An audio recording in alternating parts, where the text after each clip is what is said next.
मेरे गुर्दे वाश हो रहे हैं, लेकिन मेरे पास रुपया नहीं है कि मैं अपने ना गुर्दे वाश करवा सकूं। सेहत कार्ड बंद हो गया, घर के हालात बहुत ख़राब हैं। मेरे मियाँ भी बीमार हैं, वो काम नहीं कर सकते हैं।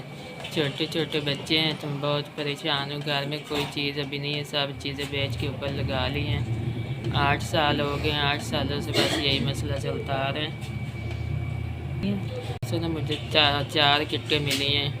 मैं नीचे थी तो मैडम ने कहा ऊपर आओ, मैं आपके ना डायलिसिस करवाती हूँ। अब मेरे लिए तो ना ईद हो गई है कि मुझे 4 ना सेट मिल गए हैं। 3 वसूल कर ली हैं, 1 डायलिसिस हो चुका मेरा। 4 किटें और 4 इंजेक्शन मुझे ना, और 1 हेपरिन, ये मुझे मिला सामान। यस ਤੁਹਾਡੀ बड़ी मेहरबानी, ਤੁਸੀਂ ਮੈਨੂੰ ਹਫਤੇ ਦਾ ਸਮਾਨ ਦੇ ਕੇ ਜਾ ਰਹੇ ਹੋ।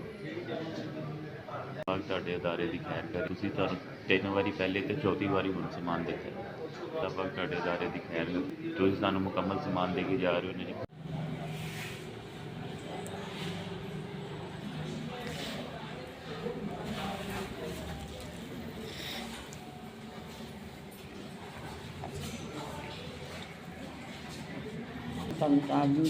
तंदुरुस्ती दे। मैं 3 टिक्का तो 3 हैपरिन, 3 बहुत बहुत मेहरबानी बेटा, बड़े शुक्रिया। अल्लाह तुहानू जाए खैर ता फरमाए। किटा मिलियां ने डायलिसिस सुबह का थले खड़ा से ऊपर चलो तो करेने डायलिसिस। मेरी शादी ने भैन भरा पॉप घर वाले ने सारे भाई आप छोटे छोटे बच्चे ना जो आप पालते हैं, सारा दिन मेहनत मजदूरी करते हैं। आप सामने 3 किटा दी ने डायलिसिस दी कि मेरी लाग गई 2 महीने मिल गई है।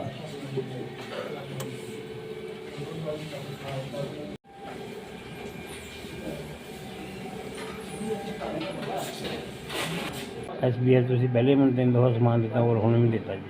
ਤੁਹਾਡਾ ਅੱਲਾਹ ਤਾਲਾ ਇਸ ਤਰ੍ਹਾਂ ਦੇ ਫੇਰੇ ਲਾਈ ਰੱਖੇ।